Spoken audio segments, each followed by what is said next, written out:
Okay, Assalamualaikum and hi everyone. Okay, today I will teach you on the chapter 4, which is financing decision and efficient market hypothesis.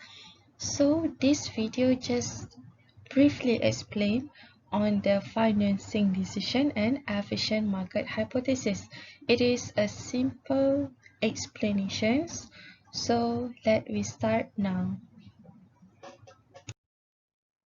First thing, you have to know what is financing decision.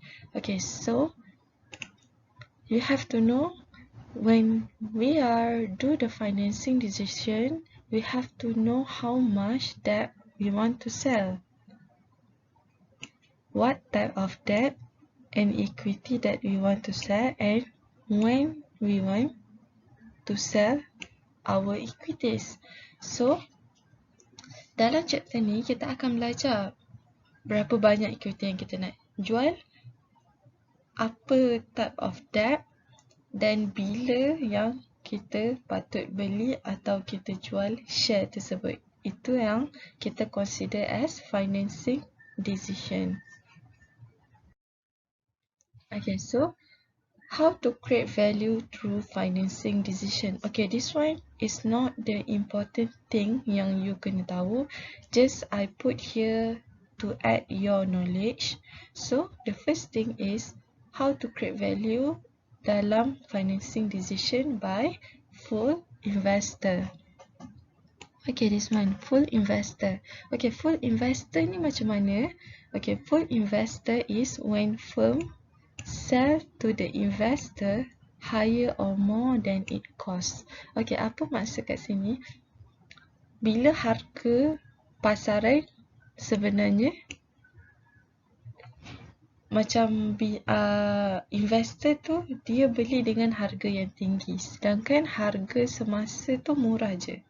Okay, so mungkin harga pasaran ataupun mungkin harga share waktu pasaran adalah RM5, tapi firm jual RM8 and then the investor beli. So itu yang kita kata firm dah berjaya create value daripada financing decision. Dia jual dengan harga yang tinggi dan investor beli dengan harga yang tinggi. So firm tu akan dapat untung lah. Itu yang dimaksudkan dengan full investor.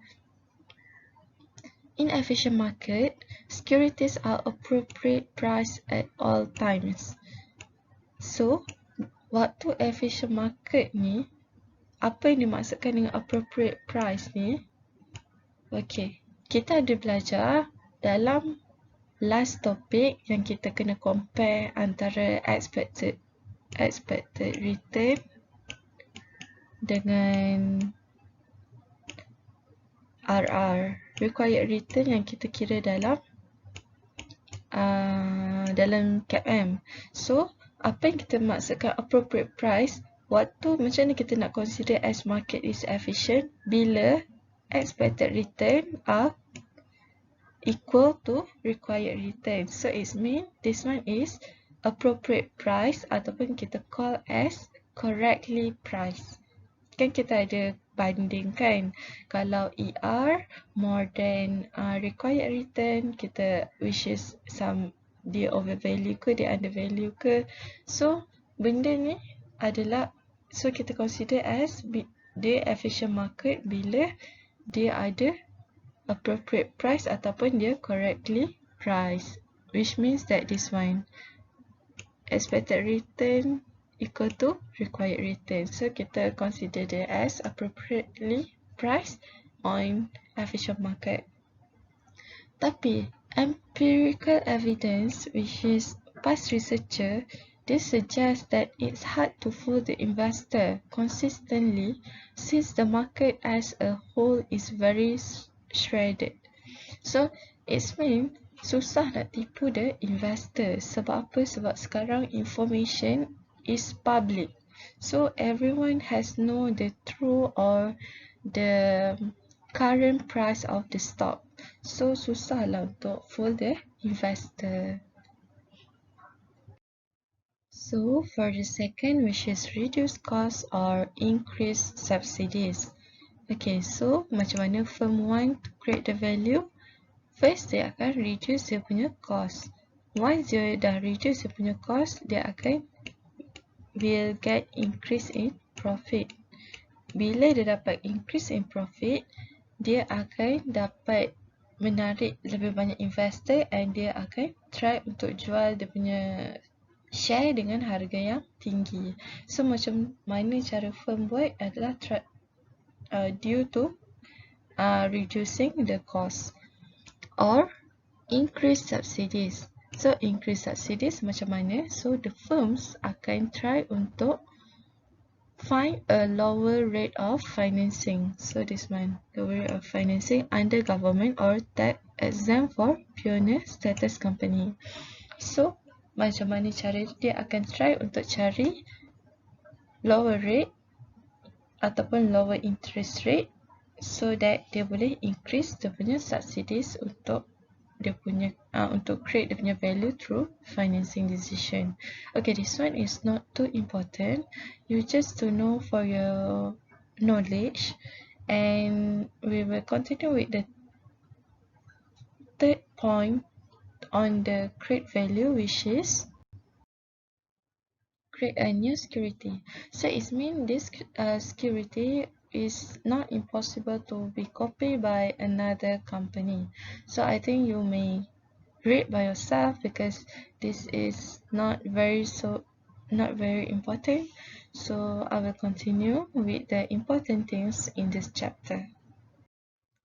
Okay, this is very important in this chapter. So you have to know what is efficient capital market. So, efficient capital market is one in which stock prices fully reflect available information. If there is announcement or new information, the prices would immediately adjust to this information. So, apa maksud dia?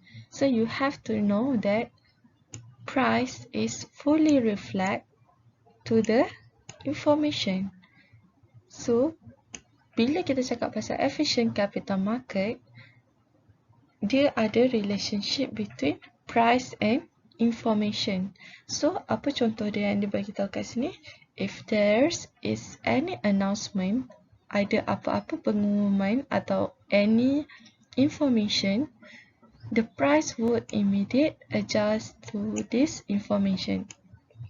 Okay, for example, kalau company contoh ya, sebagai contoh company ABC, and tiba-tiba dia punya company tu ada satu information baru, which is the company will get bankruptcy. So dengan information yang wujud tu, dengan back information yang wujud tu, the stock price will reduce secara tiba-tiba. Will reduce, so disebabkan the information yang dapat. So apa-apa information yang dapat, dia akan relate to the stock price. Okay, so the second is market efficiency refers to the precision in the market price securities. So ini apa maksud dia? Market efficiency refers to the precision in which the market prices security. Maksud dia efficiency dalam market sebenarnya berdasarkan ataupun kita fokus on the ketepatan. Precision is ketepatan market price securities. So itu we call as market efficiency. So macam mana kita nak tahu market efficiency daripada market price securities? So itu we call as market efficiency. An efficient market may not be perfect. So tak semestinya efficient market tu akan perfect. So ini adalah description untuk efficient capital market. Okay, so dalam slide ni you kena tahu the premise of efficient market hypothesis. Okay, first you kena tahu what is a hypothesis. So hypothesis actually is a statement. Contoh yang saya boleh bagi tahu, ayat statement contohnya, pelajar sekolah harus ke sekolah setiap hari. Okay, that is a statement. So, bila ada statement, okay, so bila tadi saya kata pelajar sekolah harus ke sekolah setiap hari. So that is a statement which is the hypothesis. So macam mana bila ada hypothesis, kita kena make sure yang dia ada proof, ada evidence yang kata budak sekolah kena pergi ke sekolah. So dengan cara macam mana? Kita kena conduct a test. So umpamanya macam kita nak buat research lah. So macam mana kita nak tahu budak sekolah kena ke sekolah setiap hari? So kita conduct a research ataupun conduct a test. So bila you conduct a test, you boleh nampak whether student akan ke sekolah ataupun tak perlu ke sekolah. So when we conduct a test, mesti kita dah jumpa kata, oh, student actually 90%, 90% kepada student kena ke sekolah. Mungkin yang lagi 10% tu diorang tak sihat ke, diorang ada something else ataupun ada masalah kewangan untuk ke sekolah. Jadi itu saya nak bagi contoh apa yang bermaksud sebagai hypothesis. So in this chapter, you will learn on efficient market hypothesis. So this one is more lebih kepada a statement. So macam mana you nak buktikan this statement? We will conduct a test. So actually this topic more kepada theory on the past researcher. So you have to know in EMH, this is the hypothesis or this is the statement. Actually nombor 1 dengan nombor 3 ni lebih kurang je, which is security prices reflect all available information concerning a firm.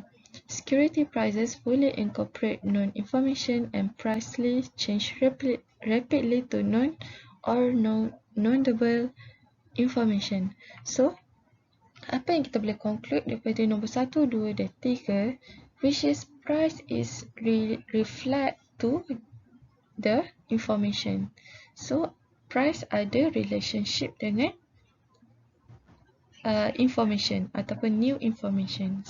So nombor 1, 2, 3 dia just nak bagi tahu the relationship between price and information. So number 4 is information disseminate rapidly.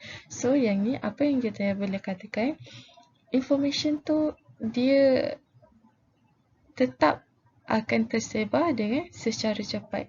So nak tak nak, the firm have to accept whether their stock will be increased or will be raised or will be lower.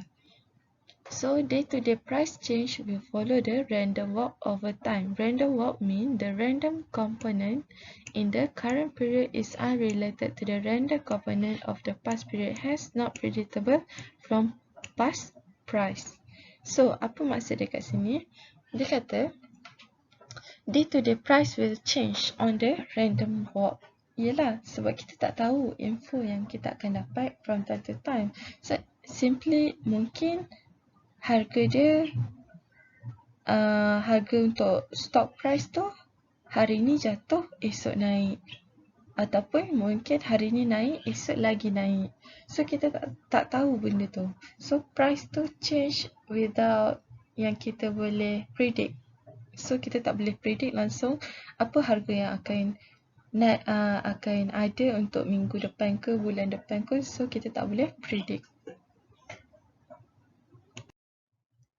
Okay, so this is the implication of EMH to investor and firm. So you have to know there are two parties yang involved with EMH, which is investor and firm. Investor adalah orang ataupun parties yang nak beli share daripada firms. Tapi firms dia nak jual share kepada public. So apa implication dia? Dia ada konflik bila investor nak beli dengan harga yang murah. so that bila dia dapat beli harga under price of share ataupun harga yang murah, so dia dapat more return. Maksud dia dah bagi keuntungan kepada investor sebab berjaya beli the share which is under price. Tapi kalau untuk perspektif firms, they want to sell the share with the overvalued ataupun overpriced so that it will give more return or give more profit to the firms. For these situations, dalam situasi EMH, the investment in financial securities are zero NPV project. Therefore, investors should expect to obtain normal rate of return. Okay, so apa yang you kena tahu dalam what is zero NPV? Maksud dia macam ni lah. It is a normal rate of return. Apa yang kita consider as normal rate of return? Okay, contohnya, the investor buy share RM1. After 1 month, selepas 1 bulan, nilai RM1 tu naik jadi RM1.50. So, itu we consider as normal rate of return sebab dia naik secara sikit. Mungkin dia beli bulan ni RM1, bulan depan naik RM1.50, bulan yang ketiga akan naik RM2. Okay, so itu adalah macam mana kita consider as normal rate. Dia ada juga abnormal return. Macam mana situation of abnormal return adalah when a investor invest RM1 in this month, dalam bulan ni dia invest RM1 and then next month akan naik, the price akan naik RM5. So it is drastically change of the price. So we call as abnormal return. So sebab tu dalam in this EMH, we have considered as investment in financial securities are zero NPV project. Okay, so for a second, since information is reflected in the securities prices quickly, knowing information when it is released does an investor no good. The price adjusts before the investor has time to trade on it. Apa maksud dia kat sini? Kan tadi kita ada cerita pasal security price ataupun price ada relationship with informations. This one, information has a reflect to the price. So, apa yang kita maksudkan knowing, okay, quickly is ni bermaksud timing. Maksud dia, as kita ada belajar financing decision awal tadi, kita kena consider timing mana yang sesuai. So, in this implication, so we learn bila investor dah tahu information, it is useless. Sebab harga dah tentu diorang dah ubah. Sebagai contoh, company ABC dapat keuntungan yang tinggi. So, bila kita as investor, kita baru dapat information tu, so dah useless lah sebab during that time, the firms will increase dia punya share price. So, kalau kita nak beli dia orang punya share on that time, is useless sebab dia dah naikkan harga. So, ini yang dimaksudkan sebagai point yang kedua. And point yang ketiga, I will show you in the question. So, lagi senang you nak nampak apa yang dimaksudkan dengan yang nombor 2 dan nombor 3. Okay, so we go through. Okay, this one. So, this is the example. For example, okay, the first one is for the investor. Okay, so the press conference, CEO announced Mega Holdings. Mega Holdings awarded a contract for Indonesia. New release on Tuesday, 4 April 2020 at 10 AM. So, what is a good timing for investor to buy? So, bila news release on Tuesday, 10 pagi, agak-agak bila sesuai untuk investor beli? The good answer is Monday. I'm sorry, supposedly it should be 3 April. Okay, 3 April 2020 at 3 PM. So that, okay, this one pun April. Okay, so maksud dia kat sini, kalau investor tu yang bagus, dia akan beli sehari sebelum announcement dibagi tahu oleh firm, so that dia boleh beli dengan harga yang murah. Kalau dia beli pada 4/4 pukul 11, the stock akan naik, the price of the share. So kita tak boleh beli 4/4, even 5/4 pun tak boleh sebab harga dia dah tinggi. So untuk yang this one is more to the firm. What is a good timing for firm to issue equity? If in this case, so dia akan issue lepas daripada news release dikeluarkan. So dia akan keluarkan pada Tuesday juga pada pukul 11 pagi. Secepat yang mungkin daripada news release, dia akan keluarkan harga ataupun new price on the, mungkin dalam 10 suku dia dah increase the share. This one I just put as 11. Mungkin after the news release terus dinaikkan. It's not supposed to lepas sejam ke, tak ada syarat-syarat untuk dia naikkan price. Once the news release, dia orang akan teruskan naik. Simply like that. Okay, so itu adalah implication of EMH to the investor and firms. So, if we think here, macam mana investor nak beli sehari sebelum sedangkan dia tak ada information, ataupun kalau kita as investor, kita tak tahu pun kata info tu dapat yang baru. Okay, mungkin dia adalah disebabkan, in the next slide I will tell you why the investor know the information. Okay, this is because of the inside information.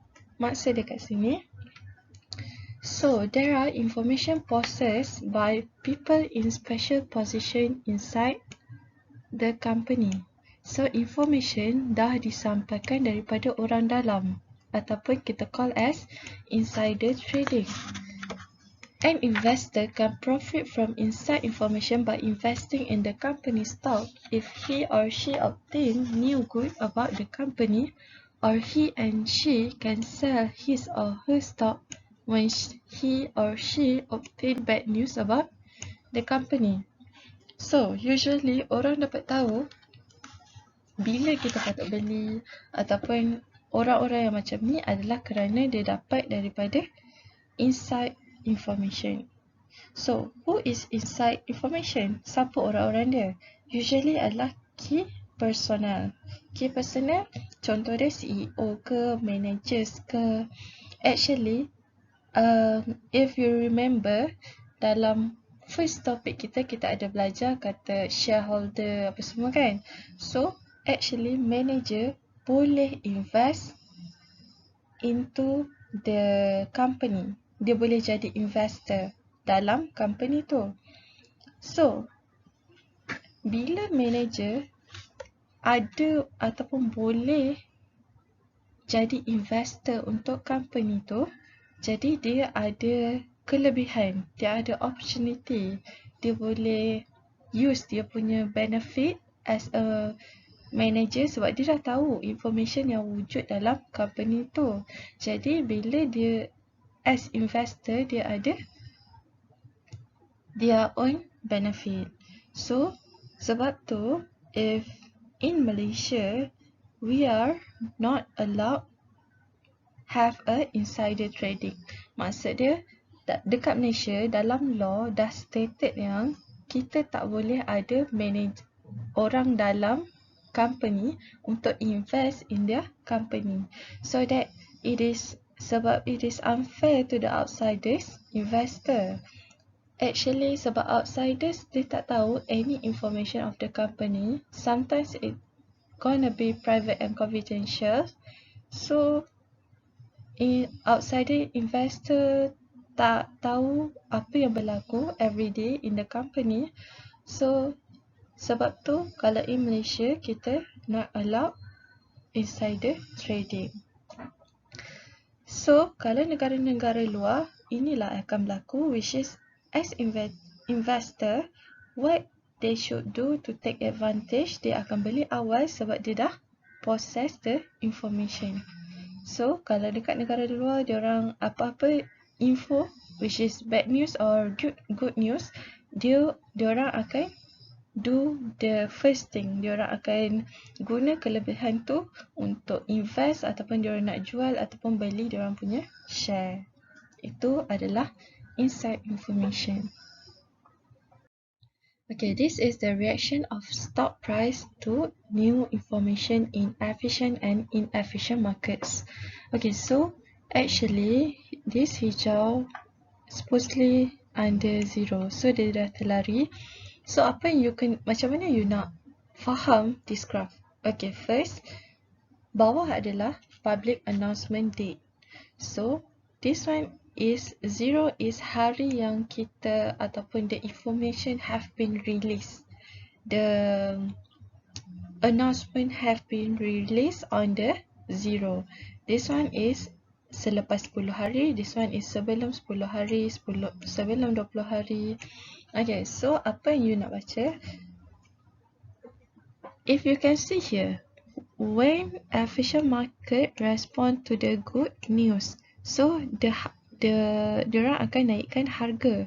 Mungkin sebelum ni RM1, mungkin this one RM1, RM10, RM15, RM1. Dia mungkin akan naik tapi tak banyak. Mungkin at this naik RM19, and then ni tiba-tiba naik RM80. So, harga yang naik dia tu tak banyak beza. Dia tak terlalu obviously naik macam okay, this one RM2 naik ke RM3. Oh tak. So harga yang dia tawarkan ataupun market of share, price of share, dia naik tapi tak terlalu banyak. Okay, this one RM1, and this one pun masih lagi RM1. Tapi in terms of naik 50 sen, naik 60 sen, oh, so it is acceptable untuk naik sebanyak tu. Tapi, when there's new information is leaked and price respond before public disseminations, so this one yang menunjukkan the dotted line bermaksud this one is when the information ataupun information yang dah leak kepada public. Maksud dia ada insider informant yang beritahu the outsiders suruh beli the price sebab the price masih lagi murah. So this one is menunjukkan yang dotted line. Apa yang kita maksudkan sebagai yang warna merah ni pula? Okay, this one is overreaction to the good news with reversion. Okay, apa yang dimaksudkan? Bila firm dia tahu kata dia punya company dapat good news, dia try untuk buat abnormal return. So mungkin dekat sini paling tinggi dia jual dengan harga share dia adalah RM5. Sedangkan kat sini dia punya share patutnya RM1.8 je. So dia akan ambil abnormal return. So apa yang market akan buat? Market will do some correction. So bila market akan do some correction, dia akan back to the normal. Back to the normal, which is RM1.80. Sebab kenapa market akan buat correction? Sebab nanti investor akan tanya, kenapa tiba-tiba share price ataupun market share akan naik sebanyak RM5? And then bila investor ada some suspicious ataupun dia berasa macam harga market naik secara tiba-tiba, apa yang market buat? Market will do some corrections and yet dia akan back to the normal. So, you kena tahu yang warna hijau ni adalah efficient market. This one is efficient market. Yang mana yang dekat luar, this one is inefficient. I just put in EM. Okay. So, inefficient market. Yang mana yang dekat luar. Okay, apa yang dimaksudkan dengan slow delay respond to the good news? Maksud dia kat sini, if you see the price is slowly and then baru naik. So, it's mean yang it is under reaction. Maksud dia investor, dia suspicious. Dia macam tak percaya the information. So, maksudnya the investor tak beli. So, they are very be careful untuk sama ada nak jual ke nak beli the share ke, sebab dia orang masih tak percaya dengan info yang telah diberikan. So, itu yang kenapa wujudnya slow atau delay respond to the good news. So, ini adalah dia akan berlaku di bawah ini until they have on the efficient market line. Okay, this one is how you try to interpret from the graph. Okay, just now is for the good news. Efficient market response is now is on the bad news. So, efficient market response on the bad news. So, you have to remember yang warna hijau adalah efficient market. Yang mana is inefficient? This one and this one. It is inefficient. Sebab dia dapat I'm so sorry. So you have to put here inefficient market. So this one also I put as inefficient market. Okay, so kenapa berlakunya? Mungkin on this time, this one is 1 ringgit and this one 1 ringgit 15 cents. This one 1 ringgit 20 cents, 1 ringgit 30 cents, and this one suddenly dropped by 80 cents, 80 sen.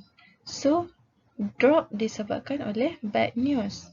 So, it still the same, which is this one is overreaction, underreaction, which is investor akan tak percaya on the sumber sources, and then that's why have a slow or delay response on the bad news. And the second one is overreaction to the bad news with the reversion. Maksud dia, it is overreaction, so the investor akan more kepada not try to invest, and then sebab tu dia menurun sebanyak ini, and then the capital market will do some correction and it will go to the back to the efficient market. So what do you have to know? This is the reaction on the stock price and the information.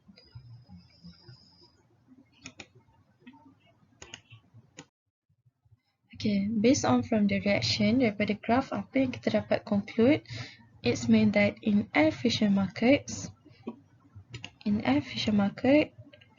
price responds instantaneously. Maksud dia, to the new information and fully reflect the information. Maksud dia, which means waktu hari announcement, diorang terus announce.